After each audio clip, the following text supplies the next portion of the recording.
दर्शक बंधु ओडिशा रे भत्ता टंका राशि वृद्धि को लेकिन आसीगला गोटे बहुत बड़ खबर। सरकार बहुत शीघ्र ओडिशा रे करबाकू जाउछन्ती भत्ता टंका वृद्धि। जो वृद्धा और वृद्धि माने ओडिशा रे भत्ता टंका पाउछन्ती सेमानक पई सरकार आनिबाकू जाउछन्ती गोटे बहुत बड़ खबर।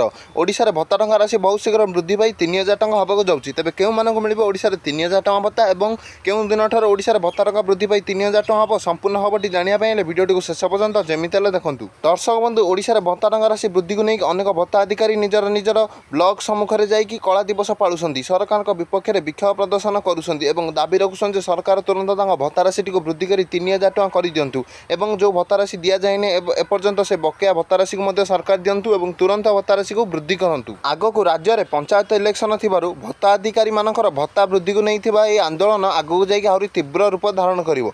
जहां द्वारा कोन होना सरकार लोकमानक भत्ता राशि को वृद्धि करबाकू बाध्य हेबे। ओडिशा रे केतक स्थान रे लोकमानकू एपर्यंत तांकर बकेया भत्ता राशि मिली नाही एवं लोकमाने आंदोलन करबा सह सरकार पक्षरे दाबी रखुछन्ती सरकार तांकर प्रथम बकेया भत्ता राशि को दियंतु तापर तांकर भत्ता राशि को तुरंत वृद्धि करंतु। विशेष सूत्रରୁ मिलुवा सूचना अनुसार राज्य में जो मानकर बयस 80 वर्ष तले एवं जो भिन्नक्षम मानकर अक्षमता 80% तले राज्य सरकार सेमानक भत्ता राशि को खूब शीघ्र वृद्धि करबाकू जाउछन्ती एवं सेमानक भत्ता राशि को वृद्धि करी राज्य सरकार खूब शीघ्र 3000 टंका करदे बोली विशेष सूत्रରୁ सूचना मिलुछि।